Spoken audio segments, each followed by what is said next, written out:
আমার আপনার যেই দেহটা দেখা যায় এটা মূলত মানুষ না। যদি এইটাই মূল হইতো তাহলে মানুষ মারা যাওয়ার পরে আমরা কি বলি? আব্দুর রহিম ইন্তেকাল করছে। আব্দুর রহিম কি করছে? ইন্তেকাল করছে। আব্দুর রহিম যখন ইন্তেকাল করে, আব্দুর রহিম এতদিন যেই বডির সাথে ছিল এই বডির কোনো দাম থাকে? এটাকে বলি আমরা লাশ।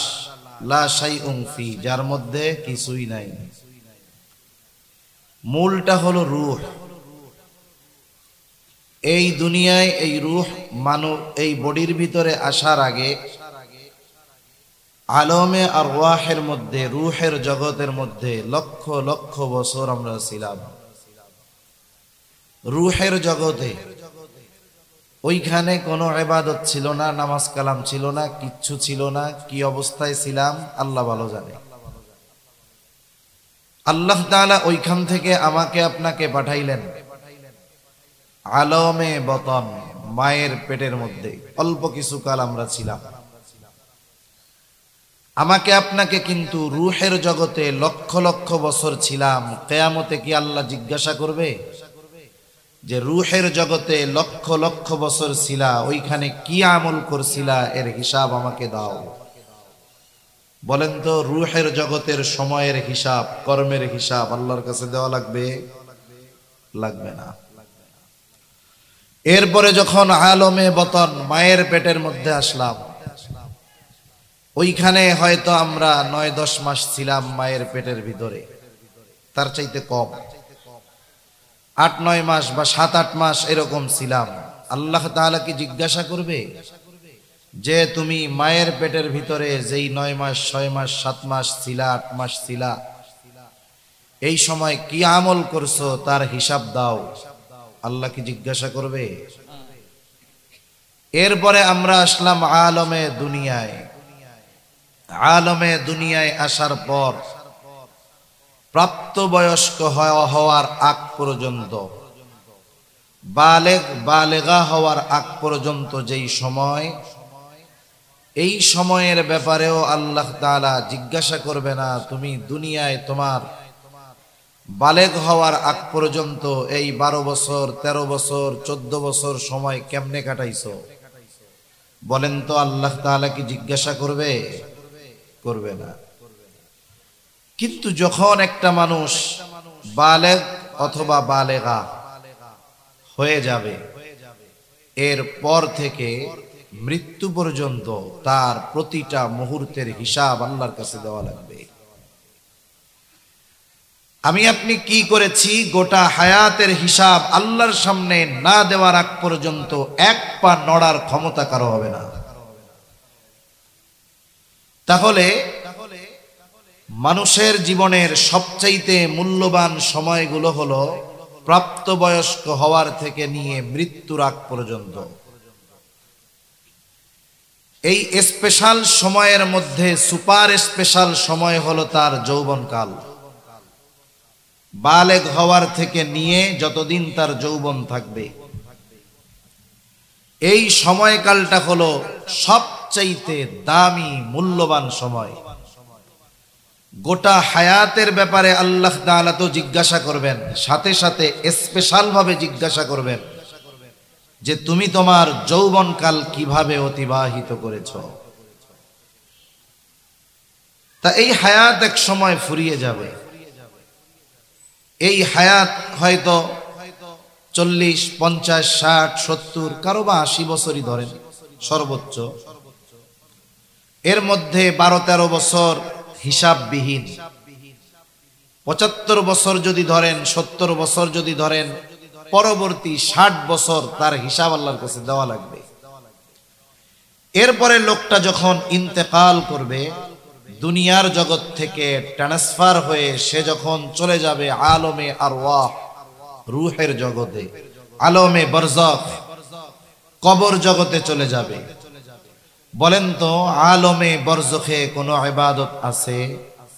নাই। নামাজ কালাম আছে? নাই। ওই সময় কোনো ইবাদত নাই। তবে এই দুনিয়ার 60 বছর, 50 বছর এই সময়টা যে যেইভাবে অতিবাহিত করবে, আলমে বরজখ থেকেই দুনিয়ার কর্মের মোটামুটি ফলাফল সে পাওয়া শুরু করবে।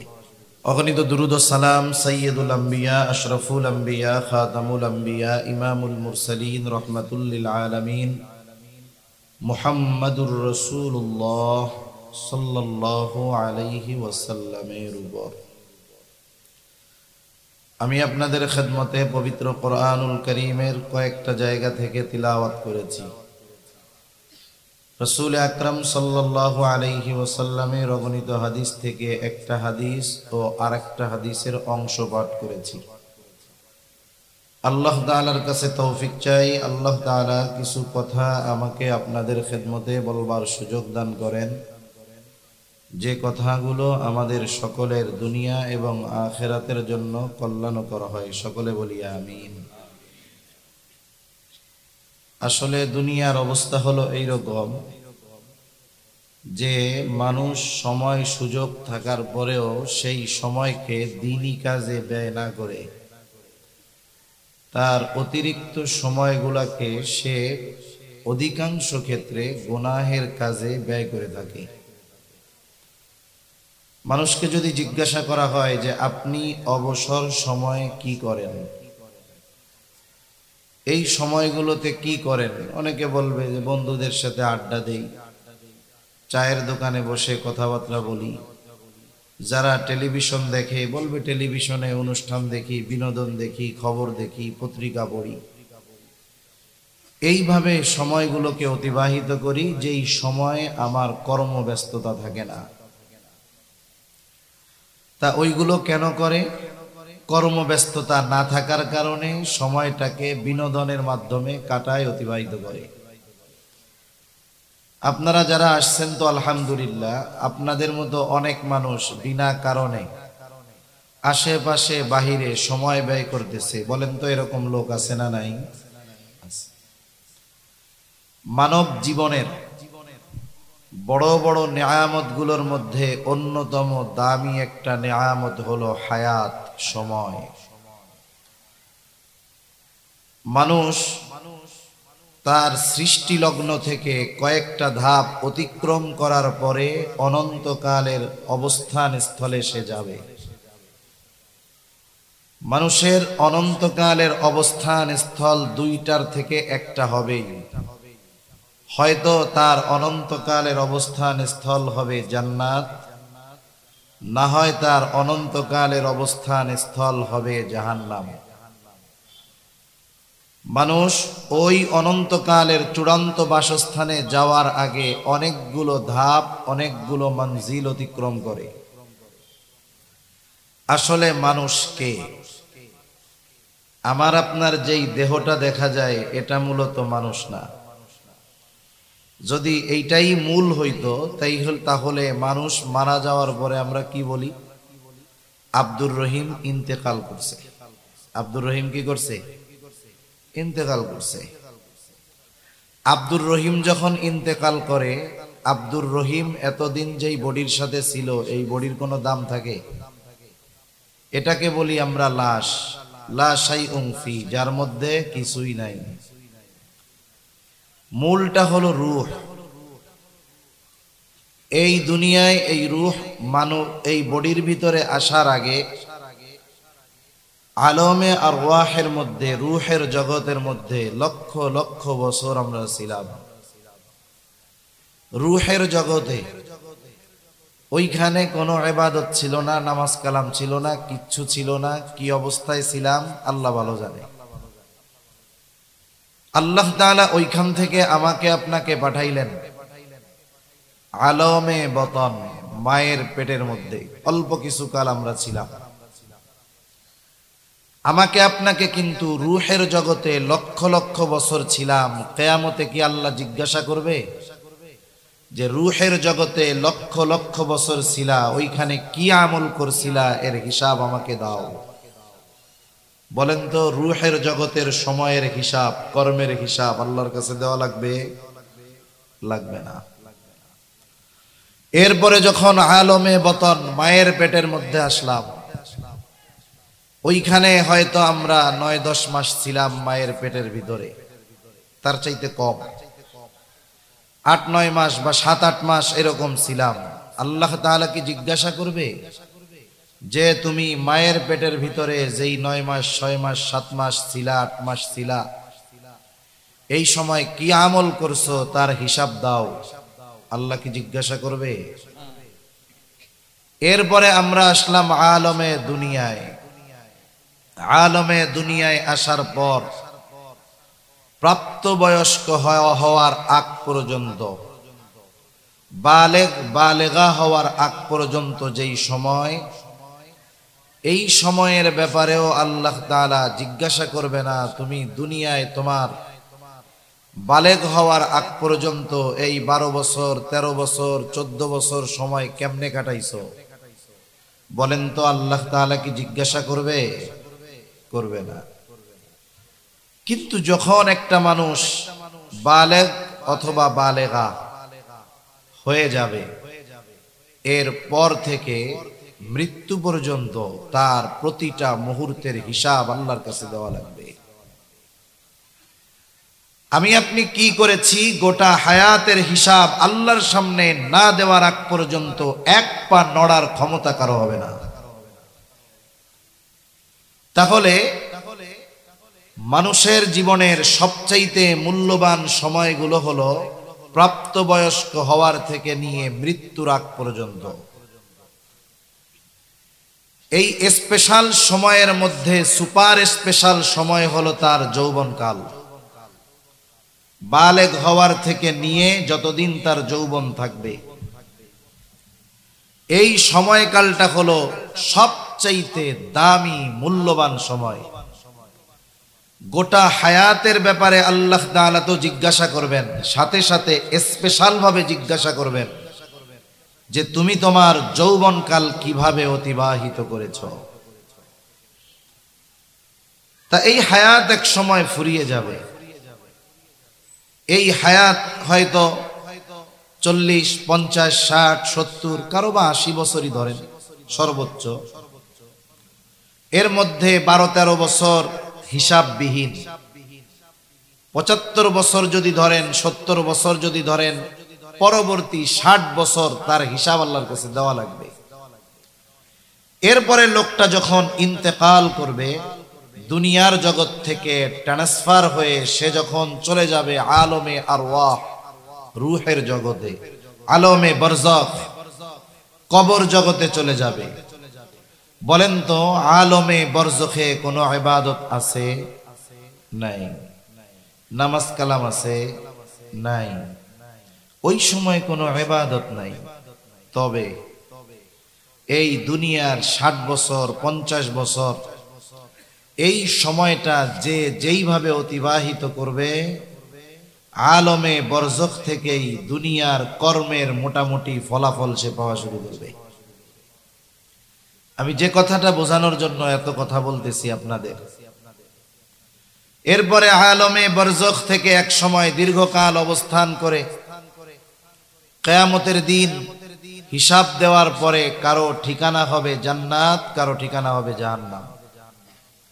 জান্নাতি জান্নাতে অনন্তকাল থাকবে, জাহান্নামীও জাহান্নামে অনন্তকাল থাকবে। যে জান্নাতে থাকবে অনন্তকাল কল্পনাতীত নেয়ামত সে ভোগ করতে থাকবে। কি আছে জান্নাতে? কিছু নাজ নেয়ামতের কথা কোরআনুল কারীমে আল্লাহ তাআলা বর্ণনা করেছেন, কিন্তু নবীজি বলেন আলোচনার মাধ্যমেই, কথার মাধ্যমে কিন্তু স্বাদ বোঝা যায় না। আপেলের স্বাদ যদি বুঝাইতে হয় ওয়াজ কইরা স্বাদ বোঝানো যায় না, খাওয়াইয়া দিলেই হয়। সেই জন্য জান্নাতের নাজ নেয়ামতের বর্ণনার দ্বারাই জান্নাতের প্রকৃত নেয়ামতের বিষয়টা বাস্তবিকভাবে উপলব্ধি করা অসম্ভব। এজন্য হাদিসে কুদসির ভিতরে আসছে, আল্লাহ তাআলা বলেন, রাসূলুল্লাহ সাল্লাল্লাহু আলাইহি ওয়াসাল্লাম বলেছেন, আল্লাহ তাআলা বলেন, আ'আদতু লিইবাদিয়াস সালিহিন মা লা আইনুন রাআত ওয়ালা উযুনুন সামিআত ওয়ালা খাতারা আলা কলবি বাশার। আমি আমার নেককার বান্দাদের জন্য এমন জান্নাত প্রস্তুত করে রাখছি, মালা আইনুন রাআত, যা কোনো মানুষ তার চর্মচক্ষু দিয়ে দেখে নাই, ওয়ালা উদুনুন সামিআত, যেই নিয়ামতের কথা দুনিয়ার কোনো কান শুনে নাই, ওয়ালা খতরা আলা কলবি বাশার, ওই নিয়ামত তো এমন, দুনিয়ার অনেক কিছু আছে বাস্তবে না পাইলেও কল্পনা করা যায়, কিন্তু জান্নাতের নিয়ামত হলো এই রকম যা দুনিয়ার কোনো মানুষের হৃদয় কল্পনা করতে পারে না। সুবহানাল্লাহ। এই দামি নিয়ামত আল্লাহ তাআলা দিবেন এই ৬০ বছরের কর্মের উপরে নির্ভর করে। এজন্য একটা মানুষের দুনিয়ার সবচাইতে মূল্যবান সম্পদ হলো এই দুনিয়ার ৬০ বছরের হায়াত। কিন্তু আফসোস, এই হায়াতটাকেই আমরা হেলায় খেলায় নষ্ট করে ফেলতেছি। কেউ আসছেন দিনই কথা শুনতেছেন, কেউ বা বলতেছেন বলবেন, আর কেউ বা এই সুযোগ থাকার পরেও আশেপাশে ঘুরতেছে, কোনো চিন্তা ভাবনা নাই। আল্লাহ সুবহানাহু ওয়া তাআলা আমাদের সকলকে সময় নামক এই মহা মূল্যবান সম্পদের পরিপূর্ণ কদর মূল্যায়ন করার তৌফিক আল্লাহ দান করেন। সকলে বলি আমিন। আসলে প্রকৃত সময়ের মূল্য বুঝে আসবে চোখ বন্ধ করার পর। কিছু জিনিস আছে শেষ হওয়ার আগে যদি বুঝে আসে ওইটা কাজে লাগে, আর যদি শেষ হয়ে যাওয়ার পরে মূল্য বুঝে আসে আফসোস হয়, তবে কাজে লাগে না। যে মানুষগুলো দুনিয়াতে সময়ের কদর করলো না, সময়টাকে পাপের কাজে, গুনার কাজে, আড্ডায়, চায়ের দোকানে বেহুদা কাটায়া দিল, আমার কথা না, কোরআনুল কারীমের কথা, আল্লাহ তাআলার কথা, ওই মানুষগুলোর সময় তথা হায়াত যখন ফুরিয়ে যাবে, মৃত্যুবরণ করবে, সে এই হায়াতের জন্য আফসোস করবে, কিন্তু তার করার কিছু থাকবে না। সে আল্লাহ তাআলার কাছে ফরিয়াদ করবে একটু সময়ের জন্য, আল্লাহ আমার আর একটু সময় দেন, একটু দুনিয়ায় যাইতে দেন, তখন তো সময়ের মূল্য বুঝি নাই আল্লাহ, এইবার গিয়ে আমি সময়ের কদর করব। কি বলবে? আল্লাহ তাআলা বলেন, ফায়াকুলা রব্বি লাউলা আখখারতানি ইলা আজালিন করিব ফাআসাদদাক ওয়া আকুম মিনাস সালিহিন। যেই মানুষগুলো দুনিয়ায় তার সময়কে অহেতুক কর্মকাণ্ডে ব্যয় করেছে, গুনার কাজে ব্যয় করেছে, ভালো কাজ করে নাই, ইবাদত করে নাই, আল্লাহ তাআলা দুনিয়ায় সম্পদ দিয়েছে কিন্তু সম্পদগুলোকে ভালো কাজে ব্যয় করে নাই, ওই মানুষটা মৃত্যুর পরে আল্লাহ তাআলার কাছে ফরিয়াদ করে বলবে, রব্বি লাউলা আখখারতানি ইলা আজালিন করিব ফাআসাদদাক ওয়া আকুম মিনাস সালিহিন। ও রব, যদি আমাকে সামান্য সময়ের জন্য আবার একটু অবকাশ দেওয়া হইতো, আবার যদি সামান্য সময়ের জন্য দুনিয়ায় যাওয়ার সুযোগ দেওয়া হতো, আমার রব আপনি আমাকে যেই সম্পদ দিয়েছেন এই সম্পদ থেকে আমি দান সদকা করতাম, আপনি যদি আমাকে আবার একটু সময় দিতেন রব, আমি এই সময়টা দ্বীনি কাজে ব্যয় করতাম, সৎকর্ম করতাম, নেক কাজ করতাম, এত বেশি ইবাদত করতাম, ওয়া আকুম মিনাস সালিহিন, আমি সৎ কর্মশীলদের অন্তর্ভুক্ত হয়ে যাইতাম। বলেন তো ওই লোকটা যতই আল্লাহ তাআলার কাছে আবেগ দরদ নিয়ে ফরিয়াদ করুক না কেন, বলেন তো একটা মুহূর্তের জন্য কি আল্লাহ তাআলা তাকে দুনিয়ায় আসার সুযোগ দিবে নাকি? এক মুহূর্তের জন্য আসতে পারবে না। এজন্য আমরা আমাদের সময়ের কদর মূল্যায়ন করব, ইনশাআল্লাহ করব তো? আল্লাহ তৌফিক দান করুক। যারা সময়ের মূল্য বুঝে না এদেরকেও বুঝবার তৌফিক আল্লাহ দান করুক। আমি যেই আয়াতগুলো আপনাদের খেদমতে তিলাওয়াত করেছি কিছু গুরুত্বপূর্ণ কথা বলার জন্য, কারণ দুনিয়া অতি দ্রুত মানব সভ্যতার চূড়ান্ত অধঃপতনের দিকে ধাবিত হচ্ছে। মানব সভ্যতা চূড়ান্ত ধ্বংসের দিকে ধাবিত হচ্ছে। হয়তো সেই ধ্বংসের শুরু আমার আপনার ঘর থেকেই হতে পারে। যেই অবস্থা, যেই পরিণতি আমরা দেখতেছি, যে হয়তো অচিরেই মানব সভ্যতার ধ্বংস শুরু হয়ে যাবে। এই সভ্যতার ধ্বংস পারমাণবিক বোম মেরে করা হবে তা না।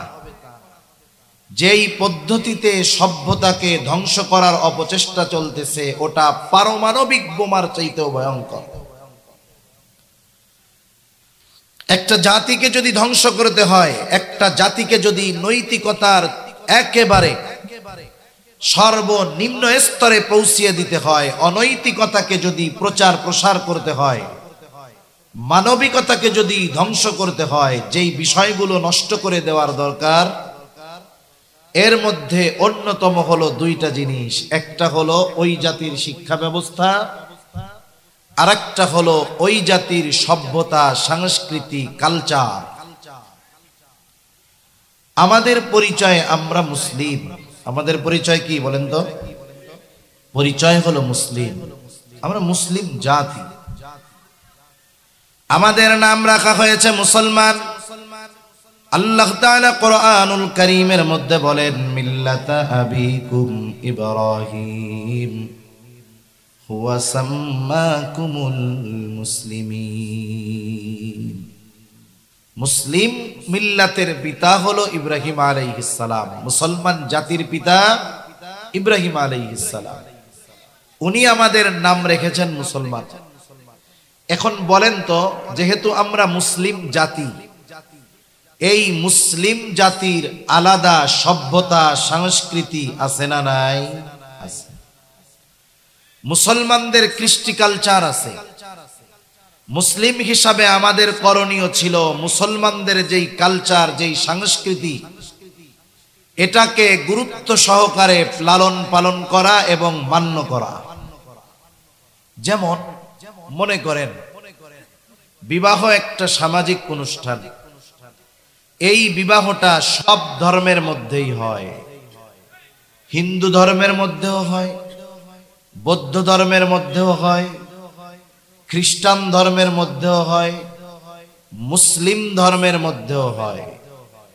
বলেন তো, হিন্দুরা তাদের বিবাহ অনুষ্ঠানে যত কিছু করতে পারবে, খ্রিস্টানেরা তাদের বিবাহ অনুষ্ঠানে যা করতে পারবে, বৌদ্ধরা তাদের বিবাহ অনুষ্ঠানে যা করতে পারবে, ওই একই বিবাহ অনুষ্ঠানে মুসলমানেরা কি সেগুলো করতে পারবে?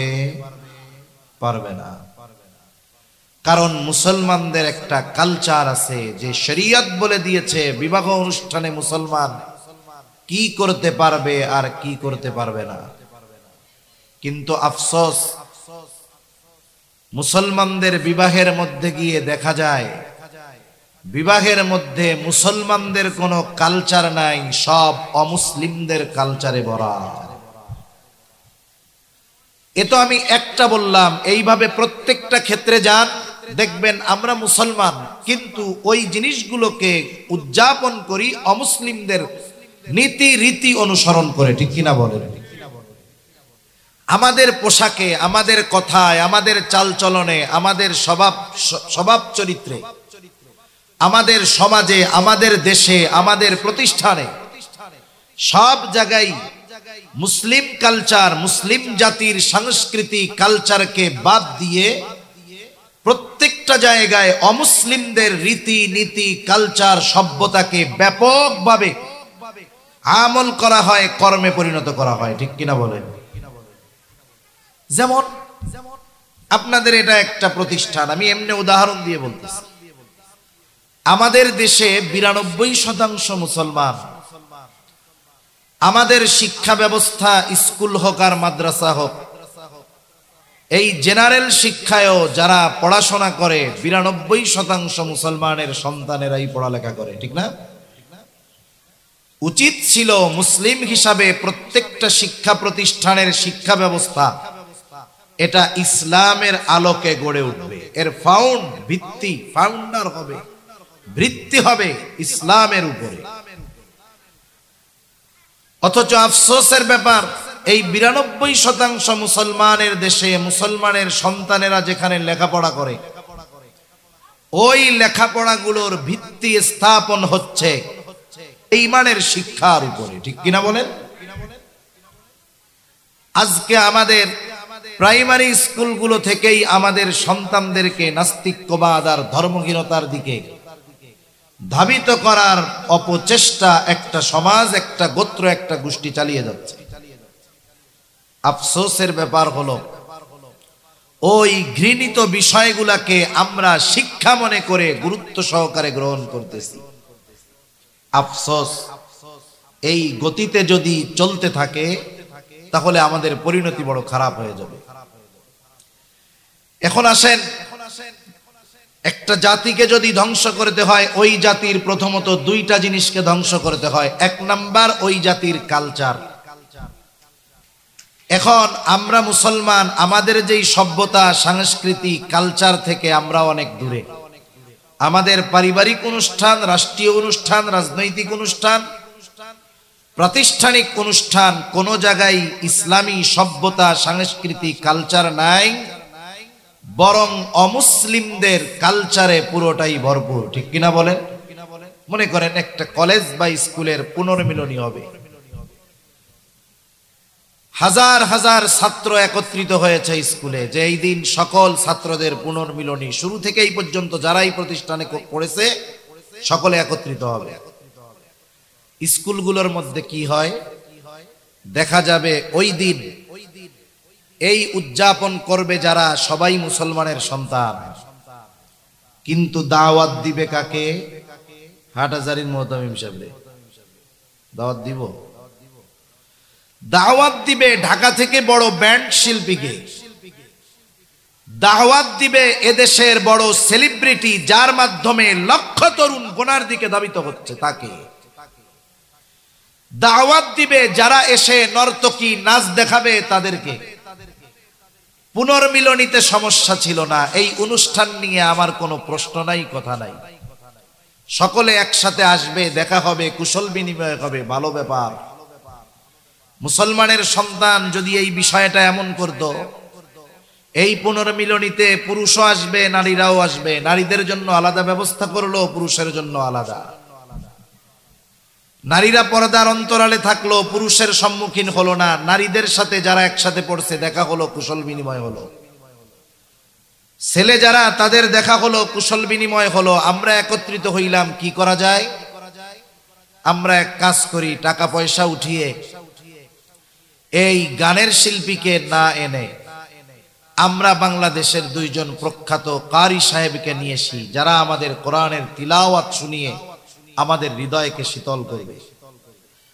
সঙ্গীত শুনতে মন চায়, যারা সুস্থ সংস্কৃতির প্রচার প্রসারে ইসলামী সঙ্গীত, ধর্মীয় নাশিদ শোনায়, তাদের দুই একজনকে আমরা ইনভাইট করি। সর্বশেষ আমাদের কল্যাণ কামনায়, আমাদের ভবিষ্যৎ প্রজন্মের কল্যাণ কামনায়, আমাদের প্রতিষ্ঠানের কল্যাণ কামনায়, গোটা মানব সভ্যতা মুসলিম উম্মার কল্যাণ কামনায় দোয়া হবে। সর্বশেষ এই দোয়ার জন্য হাটহাজারীর মুহতামিম সাহেব দামাত বারাকাতুহুমুল আলিয়াকে দিয়ে দোয়া করে অনুষ্ঠানটা শেষ করে দেই। আমাকে বলেন তো, কোন স্কুল, কলেজ, ভার্সিটির এই পুনর্মিলনী অনুষ্ঠানে যেখানে 90% উপরে মুসলমানের সন্তান, আমি যেই পদ্ধতিতে বললাম, এই পদ্ধতিতে কি কোন পুনর্মিলনী অনুষ্ঠান এই বাংলাদেশের কেউ কি কখনো করেছে? করে নাই। তার মানে বোঝা গেল এখানে ইসলামী সংস্কৃতি সভ্যতার কোনো অস্তিত্বই নাই, বরং পশ্চিমা কালচার, অমুসলিমদের কালচার, এটাকে গ্রহণ করে মুসলমানের সন্তানেরা তাদের সব ধরনের অনুষ্ঠান পরিচালনা করে। এটা বাস্তব যে মুসলমানদের থেকে মুসলমানদের যেই কালচার, সংস্কৃতি, এটা উঠায় নিয়ে গেছে তারা। এইবার আসেন দ্বিতীয় বিষয়, যার দ্বারা মুসলিম উম্মাহকে ধ্বংস করা যাবে, জাতিকে ধ্বংস করা যাবে, সেটা হলো ওই জাতির মৌলিক শিক্ষা ব্যবস্থাকে ধ্বংস করে দাও। বলেন তো, মুসলিম হিসাবে আমাদের জন্য জ্ঞান শিক্ষা করা জরুরি নাকি জরুরি না? জরুরি। আমাদের জন্য মূলত মুসলিম হিসাবে প্রত্যেকটা মুসলমানের জন্য দ্বীনি ইলম শিক্ষা করা এটা ফরজ। আমাকে একটু বলেন, বাংলাদেশের কোন স্কুল আছে, বাংলাদেশের কোন কলেজ আছে, বাংলাদেশের কোন ভার্সিটি আছে যেখানে মুসলমানের সন্তানদের মৌলিক তথা যেই পরিমাণ ইলমে দ্বীন শিক্ষা করা ফরজ? আমাকে একটু দেখান। সাধারণ প্রাইভেট বা নতুন ইসলামিক স্কুল ওগুলোর হিসাব আলাদা। সাধারণ যেই শিক্ষা ব্যবস্থা, আমাকে একটা প্রতিষ্ঠান দেখান হুজুর, এই স্কুলের মধ্যে স্পেশাল ভাবে গভর্নমেন্টের তরফ থেকে এই প্রাইমারি স্কুলে ফরজ পরিমাণ ইলমে দ্বীন শেখার ব্যবস্থা করা হয়েছে। আমি চ্যালেঞ্জ দিয়ে বলতে পারি, বাংলাদেশের একটা প্রাইমারি স্কুলে আপনি দেখাতে পারবেন না। তার মানে আমরা মুসলিম হিসাবে যেই শিক্ষা আমাদের জন্য ফরজ ছিল, সেই শিক্ষাই আমাদের সন্তানেরা যেই প্রতিষ্ঠানে পড়ে, মুসলমানের সন্তানদের যেই শিক্ষা অর্জন করা ফরজ ছিল, সেই শিক্ষা তো অর্জন করার কোনো ব্যবস্থাই নাই।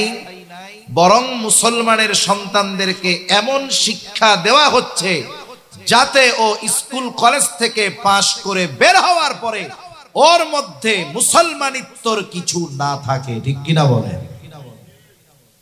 এভাবেই পাঠ্যপুস্তক প্রণয়ন করা হচ্ছে, এভাবেই পাঠ্যপুস্তক প্রণয়ন করা হচ্ছে, শিক্ষা ব্যবস্থাকে ঢেলে সাজানো হচ্ছে। আমি আপনি কি মনে করতেছি জানি না, আপনারা যতটুক শুনতেছেন, যতটুক বুঝতেছেন, অবস্থা ওর চাইতে লক্ষ কোটি গুণ বেশি খারাপ। আমরা দেখতেছি শুধু উপরের কিছু বিষয়, কিন্তু অভ্যন্তরীণ পরিণতি কতটা খারাপ। এখন থেকে যদি মুসলিম উম্মাহ সোচ্চার না হয়, আজ থেকে 20, 40, 50 বছর পরে যখন আপনারা থাকবেন না, আমরা থাকবো না, আগামী প্রজন্ম ইসলাম শূন্য হয়ে যাবে। আমি আপনাদের যদি জিজ্ঞাসা করি, এই জামানায় এই সময় এমন কিছু দৃশ্য আমি আপনি সচরাচর দেখি, যেই দৃশ্যগুলো 20 বছর 30 বছর আগে আমরা কল্পনাও করতাম না। এমন অনেক কিছু এই জামানায় আমরা দেখি কি দেখি না? শুধু দেখি, বিষয়টা নিয়ে কিছু মনেও করি না। যেমন আপনারা মুরব্বীরা তো আছেন কিছু, আপনারা কি আপনাদের যৌবনকালে শুনছেন ছেলে আর মেয়ের মধ্যে বন্ধুত্ব হয়? শুনছেন নি মুরব্বীরা? ছেলে আর মেয়ের মধ্যে বিবাহ হয়, কিন্তু বিবাহ বহির্ভূত বা বিবাহ পূর্বক বন্ধুত্বের কোনো সম্পর্ক ছেলে আর মেয়ের মধ্যে হয়? এটা আপনাদের সময় ছিল না, নাকি ওই সময় চিন্তা করছেন এখন নাই, বুড়াকালে গিয়া দেখব? এই কল্পনা করছেন কখনো? আপনারা চিন্তাও করেন নাই যে ছেলে আর মেয়ে বন্ধুত্ব হতে পারে।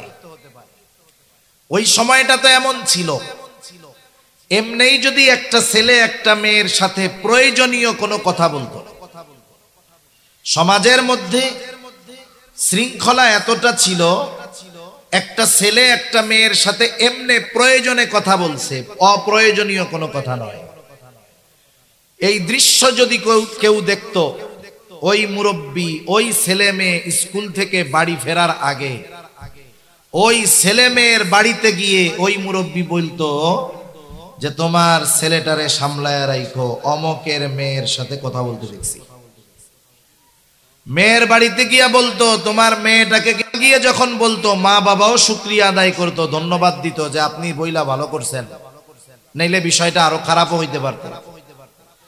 যেখানে একটা ছেলে একটা মেয়ে একই ক্লাসের একই এলাকার, কথা বললে বিষয়টা অন্য দৃষ্টিতে দেখা হতো।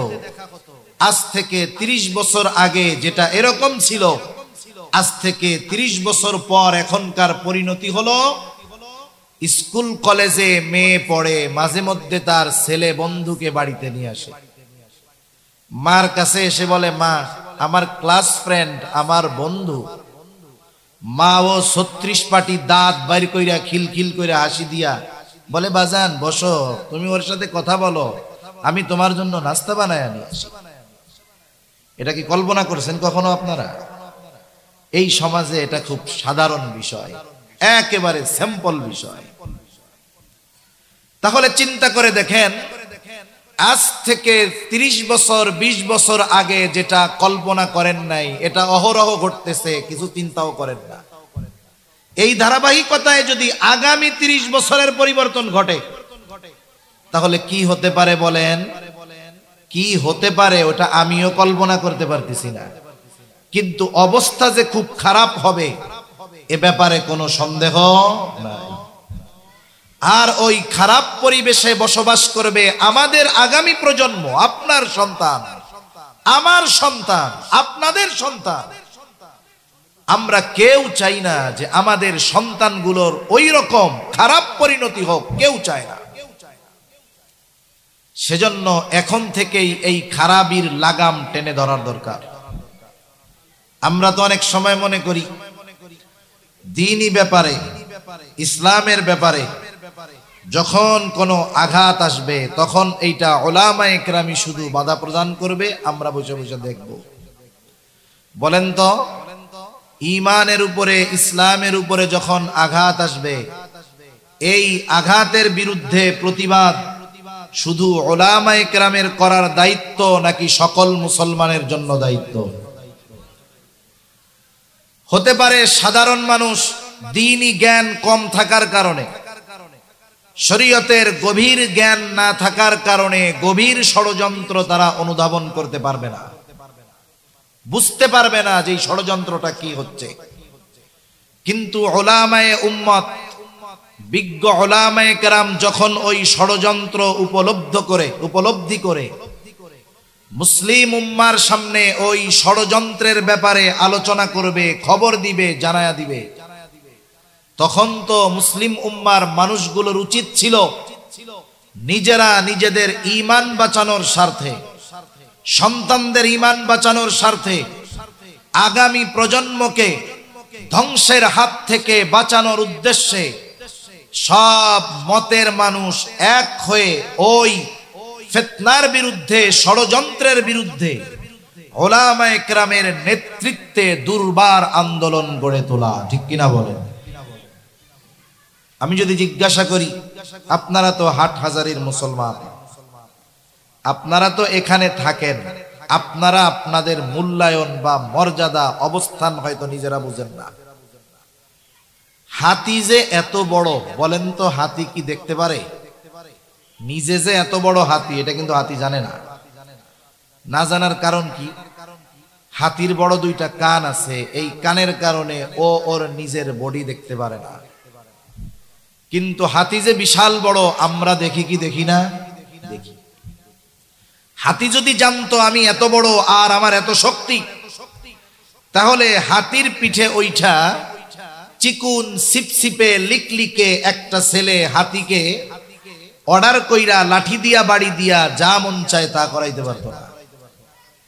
আপনারা তো হাটহাজারীর মুসলমান, গোটা দেশের মুসলমানেরা আপনাদের দিকে তাকায় থাকে যে বাংলাদেশে ইসলাম বিদ্বেষী এমন একটা বিষয় হচ্ছে, দেখি হাটহাজারী থেকে কি খবর আসে, তাদের অবস্থা কি, অবস্থান কি, আমরা একটু দেখি। এজন্য হাটহাজারী যখন প্রতিবাদ মুখর হয়, গোটা বাংলাদেশের মুসলমানেরা তখন ওই বিষয়ের প্রতিবাদের জন্য ফুসলে উঠে। ঠিক কিনা বলেন? এখন আমি আপনাদের বলি, একটা প্রাইমারি স্কুলের মাঠেই তো মাহফিলটা হইতেছে। এই প্রাইমারি স্কুল, এটা primary school, high school, primary school আছে না? এই যে স্কুল, প্রাইমারি স্কুল আর হাই স্কুলে বর্তমান যেই পাঠ্যপুস্তক দেওয়া হয়েছে, এই পাঠ্যপুস্তকের মধ্যে সুকৌশলে আমার আপনার সন্তানদেরকে দ্বীনহীন করার এক ষড়যন্ত্র চালু হয়েছে। এ খবর কম বেশি আপনারা কি জানছেন? জানার পরে কি করছেন দুই একজন একটু কন আমারে, যে হুজুর আমি তো একা কিছু করতে পারি নাই, আমার ছেলেটারে প্রাইমারি স্কুল থেকে নিয়ে মাদ্রাসায় ভর্তি করে দিছি, তুই পান বেচা খাবি, তোর অফিসার হওয়ার দরকার নাই। আমারা একটু বলেন মুসলমান অভিভাবক আপনারা কি এই পাঠ্যপুস্তকের বিরুদ্ধে প্রতিষ্ঠানে এসে বলছেন যে এই পাঠ্যপুস্তক যদি থাকে সন্তানদের পড়াবো না, নাকি মানববন্ধন করছেন, নাকি মিছিল করছেন ঈমানের দাবিতে? একটু বলেন তো। কিছুই করেন নাই। শুনেন, আমরা তো হুজুররা আপনাদের বলার পরে শেষ পরিণতি কি হয় জানেন? আমরা জেলখানায় যাব আর আপনারা আমাগুলাইকে বসে বসে দোয়া করবেন আর আফসোস করবেন। এটা হতো না যদি সাধারণ অভিভাবক, মুসলমান অভিভাবকেরা সম্মিলিতভাবে এই প্রতিবাদে অংশগ্রহণ করত, তাহলে এই দেশের প্রাইমারি লেভেল থেকে নিয়ে একেবারে শেষ পর্যন্ত শিক্ষা ব্যবস্থাকে ইসলামের আলোকেই সাজানো হতো। কিন্তু অভিভাবকদের ওই চিন্তা নাই। আমরা চিন্তা করি আমাদের সন্তান বড় অফিসার হবে, টাকা উপার্জন করবে, বিসিএস ক্যাডার হবে, শেষ জীবনে ছেলের সাথে তার ওই সরকারি বিশাল ফ্ল্যাটের মধ্যে আরামে থাকবো, আর কি লাগে আমার, ওইখানে বৈশা বৈশা তসবিহ পাঠ করবো, এরপরে মইরা গেলে তো কাম শেষ। আপনি আমি যদি এই চিন্তা করে চুপ করে বসে থাকি, উলামায়ে উম্মতের জবান হয়তো নিস্তব্ধ করে দেওয়া হবে, সাথে সাথে আপনাদের পরিণতিও খারাপ হয়ে যাবে। কিন্তু আপনারা যদি এই ইস্যুগুলোকে কেন্দ্র করে উলামায়ে কেরামের নেতৃত্বে কে কোন দলের কে কোন মতের তা না দেখে ঈমানের দিকে খেয়াল করে এই বিষয়গুলোর ব্যাপারে প্রতিবাদ মুখর হয়ে উঠতেন, ওই জালেমরা চিন্তা করত উলামায়ে কেরাম একা নয়, এদেশের লক্ষ কোটি মুসলমান তাদের সাথে আছে। এই জন্য এই আলেমদের বিরুদ্ধে যদি কোনো ব্যবস্থা নেওয়া হয়, তাহলে এই উলামায়ে, এই সাধারণ মানুষেরা ঈমানের দাবিতে আন্দোলন করবে আর এদেরকে আটকায় রাখা যাবে না। কিন্তু বাস্তবতা হলো আমরা মনে মনে চিন্তা করি যা হয় হোক, আমি তো বেঁচে আছি আলহামদুলিল্লাহ। কিন্তু এই কাজ করে কতদিন টিকা যাবে? এজন্য প্রত্যেকের অবস্থান থেকে এই বিষয়গুলোর ব্যাপারে প্রতিবাদ এবং এই বিষয়গুলোর ব্যাপারে ব্যবস্থা নেওয়ার দরকার আছে না নাই? এখন আসেন, দ্বীনি শিক্ষা নিয়েই কয়েকটা কথা আপনাদের খেদমতে বলার ইচ্ছা করেছিলাম। আজানটা কয়টায় হবে ভাই? একটু বললে ভালো হইতো। আজান 7:40-এ মেরে ফেলবে না মরে? কয়টায়? 7:30? 7:30 পর্যন্ত।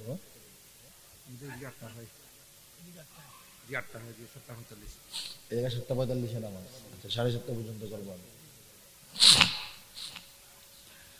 এখন আসেন, একটা জাতিকে যদি ধ্বংস করতে হয় তাহলে ওই জাতির কয়টা জিনিস ধ্বংস করতে হবে একটু জোরে বলেন তো?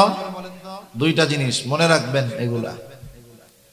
শুনেন, আমি তো নিজেই সুর দিয়া ওয়াজ করি, আমাদের সুরেলা ওয়াজ শুনতে ভালো লাগে, এটা ঠিক। হয়তো আমি যদি একটু টান টুন সুর দিয়া কইতাম আরো লোকজন এসে জড়ো হয়ে যেত। কিন্তু কিছু কথা আছে যে কথাগুলো উম্মতের প্রয়োজনে বলতে হয়, উম্মতের কল্যাণের জন্য বলতে হয়। আর আপনি যখন হক কথা বলবেন, সত্য উপকারী কথা বলবেন, তখন এমনিতেই আপনার দলে আপনার মতে লোকের সংখ্যা কমে যাবে, এটাই বাস্তবতা। এখন আসেন, একটা জাতিকে যদি ধ্বংস করতে হয় তাহলে দুইটা জিনিস তাদের ধ্বংস করার দরকার। এর মধ্যে অন্যতম একটি হলো ওই জাতির শিক্ষা ব্যবস্থা। আর মুসলিমদের শিক্ষা ব্যবস্থা সাজানো হবে দ্বীনি শিক্ষার আলোকে। ওই শিক্ষা ব্যবস্থায় কমপক্ষে এতটুকু ইলমে দ্বীন থাকবে যতটুকু শরীয়ত মুসলমানদের জন্য শিক্ষা করা ফরজ বলে সাব্যস্ত করেছে। তাহলে আমাদের দেশের সাধারণ যেই শিক্ষা ব্যবস্থা, যেখানে অধিকাংশ মুসলমানের সন্তানেরা পড়ে, ওই শিক্ষা ব্যবস্থায় ফরজ পরিমাণ দ্বীন শিক্ষা তো বহুদূর, বরং ওই মুসলমানদের সন্তানেরা যেই প্রতিষ্ঠানে পড়ে ওই প্রতিষ্ঠানগুলোয় পড়াশোনা করে মুসলমানের সন্তানেরা দিনহীন বেঈমান মুসলমানিত্ব হারানোর মতো অবস্থা হয়ে যাচ্ছে, ঠিক কিনা বলেন? এখন আসেন আমরা একটু শিক্ষা ব্যবস্থা নিয়ে একটু বিশ্লেষণ করি। শিক্ষা ব্যবস্থা আমাদের দেশে, শিক্ষা ব্যবস্থাটা প্রধানত দুই ভাগে বিভক্ত। একটা হলো সাধারণ শিক্ষা ব্যবস্থা, জাগতিক শিক্ষা ব্যবস্থা, আর একটা হলো ধর্মীয় শিক্ষা ব্যবস্থা। সাধারণ যেই জেনারেল শিক্ষা ব্যবস্থা এর দুইটা দিক, একটা হলো উপকারী দিক আর একটা হলো অনুপকারী দিক। এখন আমাকে আপনাকে আগে জানতে হবে মানুষ শিক্ষা কেন অর্জন করবে। ইংরেজিতে একটা প্রবাদ আছে, education is the backbone of nation, শিক্ষা জাতির মেরুদণ্ড। এখন এই শিক্ষা অর্জন করব কেন আর কোন শিক্ষা জাতির মেরুদণ্ড, এটা আমাকে আপনাকে জানতে হবে। এক নম্বরে শিক্ষা অর্জন করার উদ্দেশ্য ডাক্তার, ইঞ্জিনিয়ার, টাকা পয়সা, বিসিএস ক্যাডার হওয়া নয়। মূলত শিক্ষা অর্জনের মূল উদ্দেশ্য হবে নিজেকে একজন সুনাগরিকে, ভালো মানুষে পরিণত করা। এটা হবে শিক্ষার মূল উদ্দেশ্য। এখন আসেন, শিক্ষার মূল উদ্দেশ্য অর্জিত হয় কোন শিক্ষার মাধ্যমে? চ্যালেঞ্জ করে বলতে পারবো, যেই শিক্ষার মধ্যে কোরআন সুন্নাহ নাই ওই শিক্ষা কশ্চিনকালেও জাতির মেরুদণ্ড হতে পারে না। ওই শিক্ষা কোনোদিন একটা মানুষকে পরিপূর্ণ নীতি, নৈতিক এবং উত্তম চরিত্রের অধিকারী বানাতে পারে না। যদি এমনটাই হতো যে এই বাংলাদেশের জেনারেল লাইনের সবচাইতে বড় শিক্ষিত সে এই দেশের সবচাইতে বড় বুজুর্গ, যদি এমনটাই হইতো তাহলে বাংলাদেশে একটাও দুর্নীতিবাজ থাকতো না। আমাদের বাংলাদেশে যারা বিভিন্ন মন্ত্রণালয়ে কর্মরত আছে, মন্ত্রী এমপিদের কথা বাদ দেন, ওইটা বলতেছি না, যারা মন্ত্রণালয়ের সচিব আছে, উপসচিব আছে, আপনারা অনেকেই জানেন এই সচিব উপসচিবদের এত সম্পদ দেশের বাইরে আছে যেটা আপনি কল্পনাও করতে পারবেন না। কেউ যদি এদেশের সচিব হওয়ার ইচ্ছা পোষণ করে তাহলে এই দেশের যেই জেনারেল শিক্ষা ব্যবস্থা ওই শিক্ষা ব্যবস্থার সর্বোচ্চ পর্যায়ে তাকে উপনীত হতে হয়। আমরা সাধারণত এদেশের কারিকুলামে সর্বোচ্চ শিক্ষিত বলি তাকে যিনি একজন বিসিএস ক্যাডার। এরপরে যারা ডক্টরেট করে, এমফিল করে, ওগুলো আলাদা সাবজেক্ট।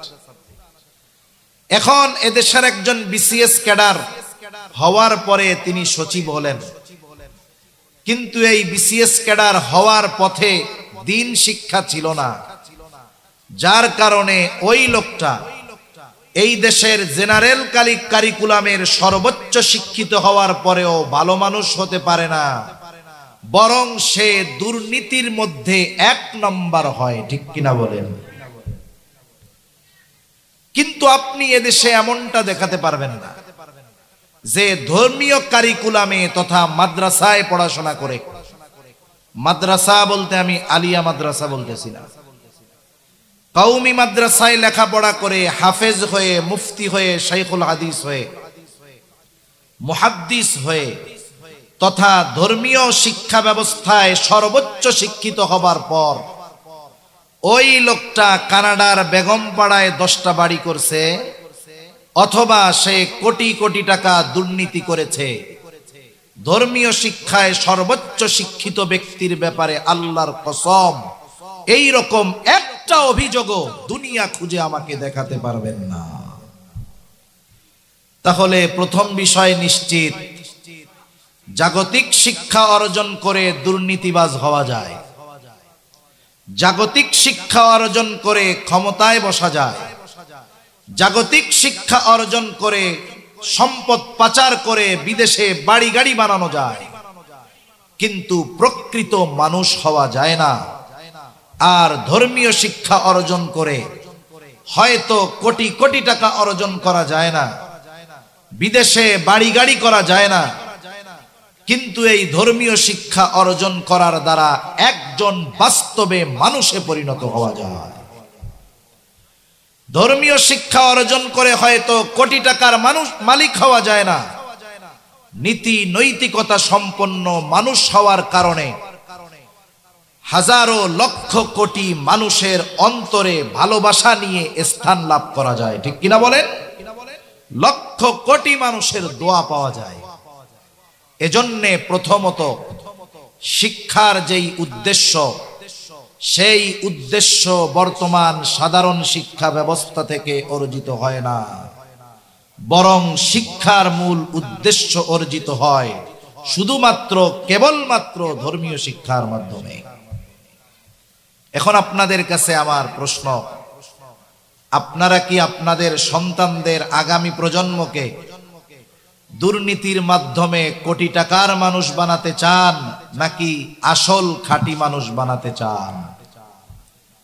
এটা সবাই চায়, সবাই আমরা চাই। কিন্তু বলেন তো, যেই ছাসে আপনি দিবেন আপনার সন্তান তো সেই ছাসেরই হবে। আপনি যদি কলা গাছ লাগাইয়া চিন্তা করেন কলাও খামু ফার্নিচারও বানাবো, কিয়ামত পর্যন্ত সম্ভব? জোরে বলেন না সম্ভব? কলা গাছ লাগিয়ে যেমন ফার্নিচার সম্ভব নয়, এই দেশের জেনারেল শিক্ষা ব্যবস্থার অবস্থা এই রকম। ওই জেনারেল শিক্ষা ব্যবস্থায় আমার আপনার সন্তানকে পড়িয়ে কলা গাছ দিয়েও হয়তো এক সময় ফার্নিচার বানানো সম্ভব হতে পারে, কিন্তু এই শিক্ষা ব্যবস্থায় সন্তানকে পড়িয়ে শিক্ষার মূল উদ্দেশ্য সুনাগরিক সৎ চরিত্র সম্পন্ন মানুষে পরিণত করা সম্ভব নয়, বরং এই শিক্ষার দিকে নিয়ে যাবে আমার আপনার সন্তানকে। কেমনে নিবে? দুই একটা উপমা উদাহরণ দিয়ে আমি আলোচনা শেষ করে দিব। তাহলে জাগতিক শিক্ষার দুইটা দিক, একটা দিক হলো উপকারী আর একটা দিক হলো অনুপকারী।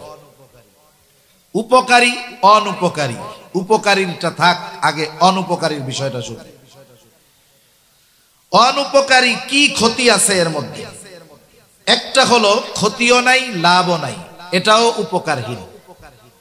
আর একটা হলো উপকার নাই ক্ষতি আছে, কিন্তু ক্ষতির মাত্রা এত বেশি যে সে এক সময় এই শিক্ষা অর্জন করার মাধ্যমে বেঈমান হয়ে যাওয়ার সম্ভাবনা আছে। আমার আপনার সন্তান যে যেই ক্লাসে পড়ে, ওই ক্লাসের যেই বইগুলো তাকে দেওয়া হয়, প্রত্যেকটা বইয়ের মধ্যে শুধু লেখাগুলো অধ্যায়গুলো ওইগুলো নয়, বরং বইয়ের কাভার পেজ থেকে নিয়ে ওই বইয়ের মধ্যে যতগুলো ছবি আছে ওই বইয়ের নামটা পর্যন্ত আমার আপনার সন্তানকে শিক্ষা দেয়। ওর মধ্যে তার জন্য শিক্ষা থাকে, কত রকমের শিক্ষা, এগুলো বলতে গেলে অনেক সময় দরকার। যেমন ক্লাস 3-তে যখন ইসলাম ও নৈতিক শিক্ষা নামে একটা বই দেওয়া হলো, বইয়ের কাভার পেজের পেছনের কাভার পেজের ভেতরের অংশে একটা দুর্গা মূর্তি ছবি দিয়ে দেওয়া হলো।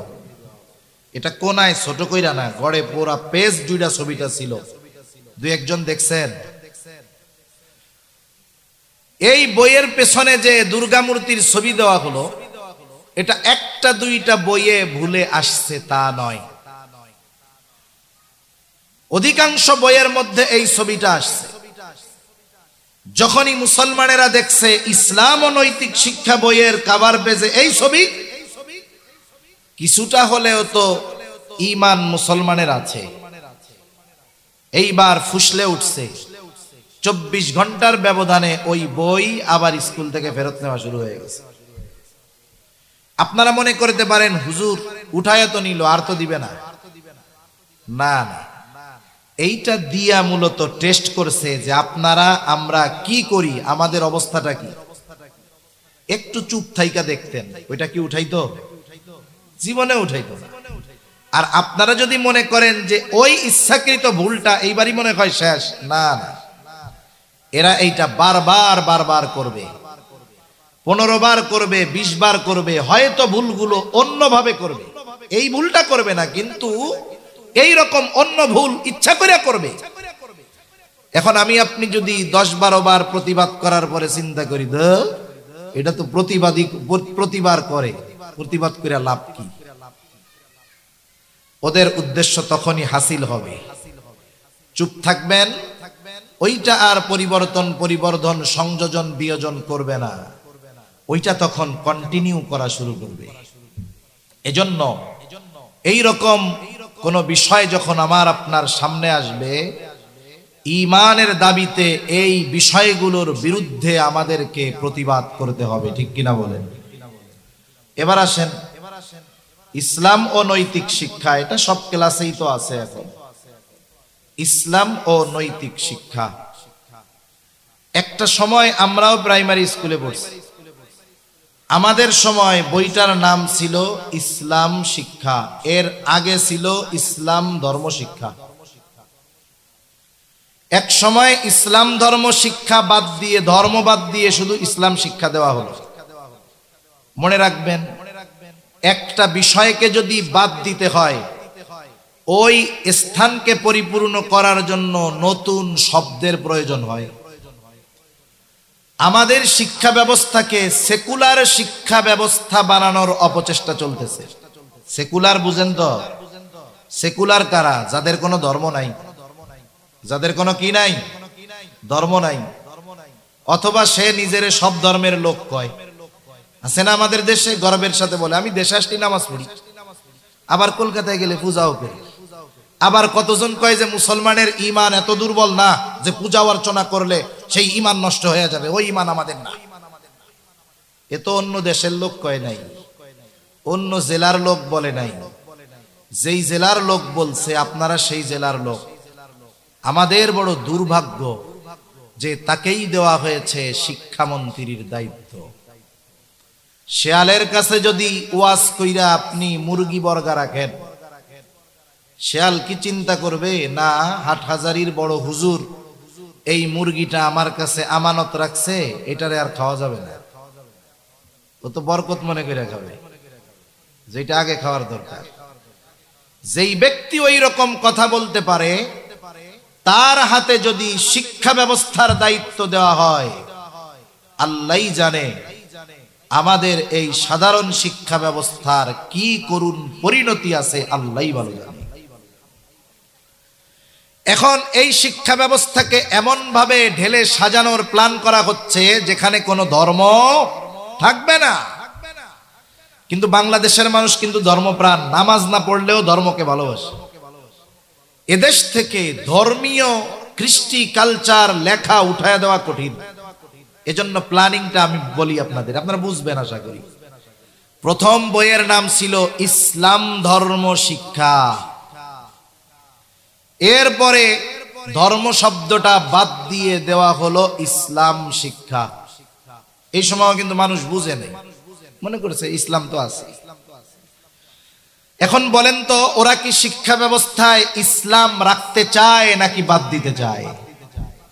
হঠাৎ করে যদি বাদ দিয়ে দেয়, আপনারা মাইনা নিবেন? নিবেন না। এই জন্য প্ল্যানিং করলো, একটাকে যদি বাদ দিতে হয় ওর বিকল্প আর একটা দাঁড়া করাইতে হবে। একটারে বাদ দিতে হইলে ওর বিকল্প দাঁড়া করাইতে হবে। এমন একটা শব্দকে খুঁজে বের করতে হবে যেই শব্দটা ব্যবহার করলে সব ধর্মের বিষয়টা ওর মধ্যে চলে আসবে, শুধু ইসলাম বুঝাবে এমন শব্দ না। এরা এটা চিন্তা ভাবনা কইরা ইসলাম শিক্ষা বইয়ের নাম দিল ইসলাম ও নৈতিক শিক্ষা। ইসলাম ও নৈতিক শিক্ষা। আমি আপনাদের জিজ্ঞাসা করি, বলেন তো ইসলাম কি নৈতিকতার শিক্ষা দেয়? দেয় না? নিঃসন্দেহে দেয়। কেউ যদি বলে ইসলামের মধ্যে নীতি নৈতিকতা নাই, আমি বলবো ও বেঈমান, কোনো সন্দেহ নাই। একমাত্র ইসলামই মানুষকে পরিপূর্ণ নীতি নৈতিকতার শিক্ষা দিয়েছে, যা দুনিয়ার অন্য কোন দর্শন, ধর্ম, মতবাদ, মতদর্শন দিতে পারে নাই। তাহলে ইসলামের মধ্যে যদি নৈতিকতা থাকেই, তাইলে আলাদা করে উল্লেখ করার কারণ কি? উল্লেখ করার উদ্দেশ্য যেটা, উদ্দেশ্যটা হলো এক সময় ছিল ইসলাম ধর্ম শিক্ষা, ধর্মবাদ দিয়ে আছে শুধু ইসলাম শিক্ষা। এখন নতুন করে যোগ করা হলো ইসলাম ও নৈতিক শিক্ষা। আপনি চুপ কইরা থাকেন, লেখা রাখতে পারেন 20 বছর পরে এই বইয়ের মধ্যে ইসলাম শব্দকে বাদ দিয়ে শুধু নাম থাকবে নৈতিক শিক্ষা। নৈতিক শিক্ষা নাম দিয়ে ওই বইটার মধ্যে সব ধর্মের নৈতিক কথাগুলো ঢুকাইয়া মুসলমানের সন্তানদেরকে সেকুলার শিক্ষা ব্যবস্থার দিকে এবং সেকুলার বানানোর জন্য অনেক দিকে আগায় দিবে, অনেক অগ্রসর করে দিবে। তার মানে ওই সময় কি হবে? ইসলাম যখন শব্দটা বাদ যাবে, বইয়ের মধ্য থেকে ইসলাম বিষয়গুলোও বাদ যাবে। ইসলাম বাদ দিয়ে শুধু নৈতিকতা শব্দ ব্যবহার করে শিক্ষা ব্যবস্থা থেকে ইসলামকে উৎখাত করার অপচেষ্টা এরা চালিয়ে যাবে। অন্যান্য সাবজেক্টে তো ইসলাম নাই, একটা বইয়ে আছে, এইটা বাদ দিতে পারলে এদের উদ্দেশ্য মোটামুটি হাসিল হয়ে গেল। এখন বলেন, জেনারেল কারিকুলামের শিক্ষা ব্যবস্থার যেই অবস্থা, ওইখানে যদি এই ধারায় চলতে থাকে, মুসলমানদের সন্তানদের ইসলাম থাকার সুযোগ আছে?